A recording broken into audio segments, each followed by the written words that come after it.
Hello friends, வணக்கம். ஒரு ஆணுடைய அருமை யாரை கேட்டா தெரியும்னு நினைக்கிறீங்க? எப்படி ஒரு நிழலோட அருமை வெயில்ல தெரியுமோ அது போல ஒரு கணவனை இழந்த பெண்கிட்ட கேட்டீங்கன்னா ஒரு ஆணுடைய அருமை புரியும். நீங்க நினைக்கிற மாதிரி கணவனை இழந்த பெண்ணோன அவளுடைய உடல் வேட்கையோ வெறியோ மட்டும் அல்ல அங்க விஷயம். அவ சொல்றா, 1 கிலோ அரிசி இன்னைக்கு என்ன விலை விக்குதுன்னு கூட எனக்கு தெரியாது.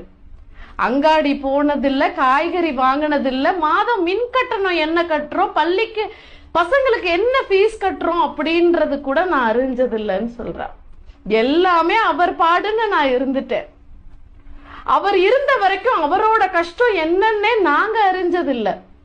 அவர் இருந்த வரைக்கும் எவன் உதவியும் நாடி நாங்க போனதில்லை.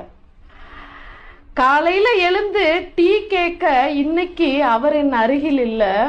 எனக்கான தேநீரை நானே தயாரித்து நான் மட்டுமே தனிமையில் குடிக்கும் நிலைமையதான் என் வாழ்க்கையில் அவரை இழந்த பெரும் நிலையாக உணர்கிறேன் சொல்றான்.